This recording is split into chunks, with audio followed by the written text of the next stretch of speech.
Good afternoon, ladies and gentlemen. Today we are going to look at hyperemesis gravidarum. Welcome to our OBS and GYN lecture series.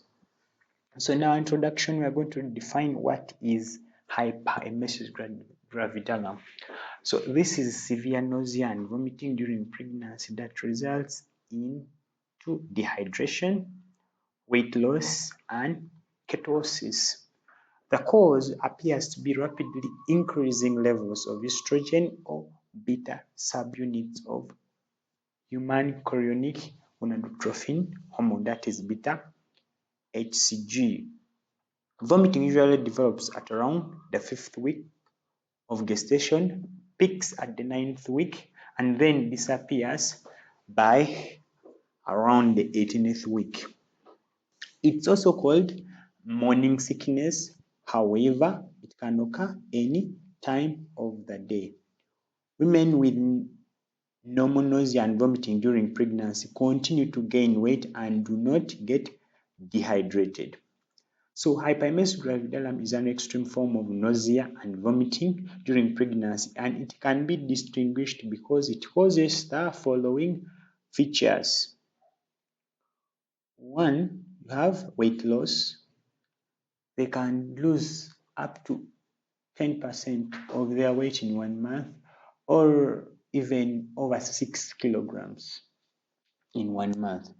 Dehydration, which can manifest with features like dry mucous membranes, and then ketosis, that is ketones present in the urine, and then electrolyte abnormalities can also occur due to decreased oral intake.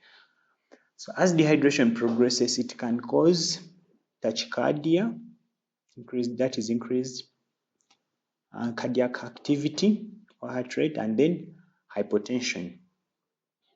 It can also cause mild hyperthyroidism because the beta HCG subunits are capable of acting like thyroid stimulating hormone, leading to increase in amount of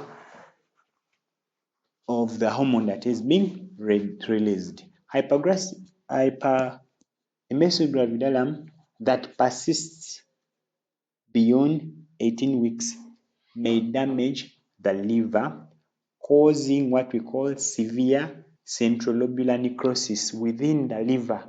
There are some compartments and there is the center. That region can undergo necrosis.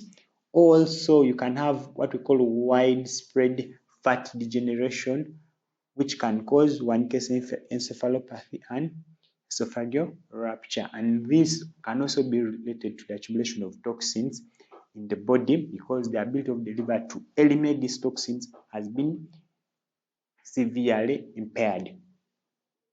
Diagnosis generally we base on 3 aspects: history taking, or findings on history, findings on physical examination, and then laboratory findings like ketones in urine. So on history, you have a pregnant woman already in her first trimester presenting with severe nausea and vomiting. You have to take the history of the onset, mostly it's in the first trimester, the duration, and the frequency of this nausea and vomiting, and relieving and aggravating factors, and the amount of the MS. You should note that the hyperemesis gravidarum in pregnancy most times has no relieving and has no aggravating factors.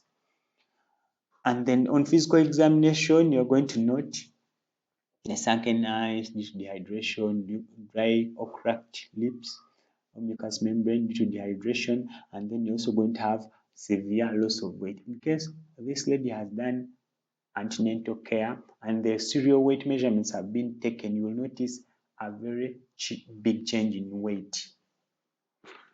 And then on laboratory findings, mostly ketones will be in the urine. We'll also do other investigations summarized below that will try to guide us. One, ketones in urine has already been mentioned, and then serum electrolytes. This has also been highlighted before, and then the random blood sugar levels can be done to rule out hypoglycemia. And then pelvic ultrasound scan should be done. One, to evaluate for a fetal well-being. And then the other one, rule out other conditions that are associated with increased levels of beta HCG that can cause excessive levels of vomiting, like hydatid for mole. And then other tests can be done based on the clinical judgment and also suspected non-obstetric disorders.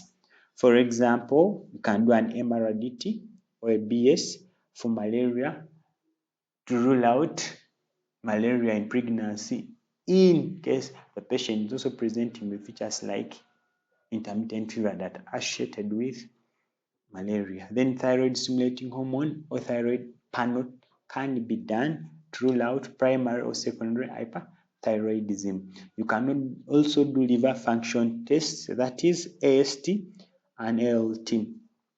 And remember, we said that in severe cases of hyperemesis gravidarum, there is necrosis of the central lobular section of the hepatocytes. And these enzymes here, the AST and alanine aminotransferase, are the markers of liver inflammation and liver damage. So in the treatment, we temporarily suspend the oral intake because they are vomiting it out. And then we shall gradually resume the oral intake in case the vomiting subsides. IV fluids are given after temporary suspension of the oral intake. Here you give 2 liters of ringus lactate or normal saline over 3 hours. And then you're going to continue giving the maintenance fluid of 1 liter every 4 hours for 3 days. Every 4, this is 4 hours for 3 days.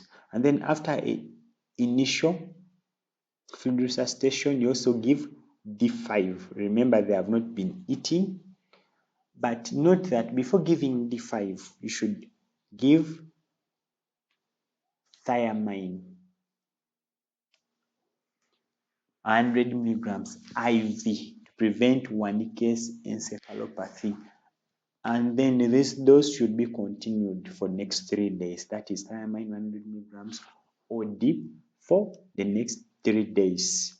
Then you continue and give your dextrose. You can give D5 or D50 depending on your assessment of the random blood glucose levels in blood. Pregnancy-induced nausea and vomiting is relieved in some patients by drinking or eating frequently, and then also eating only bland foods, e.g. the brat foods, which include bananas, the rice, applesauce, and dry toast. Eating before getting out of bed in the morning might also help. And then electrolyte abnormalities can be corrected if you give ringus lactate, or you can give potassium chloride. You add 20 millimole of potassium chloride in 1 liter of normal saline. And then if weight loss continues, symptoms have also persisted despite treatment, you can give enteral feeding via an NG tube or nasoduodenal tube. And then certain drugs can also be given in case the above measures have failed to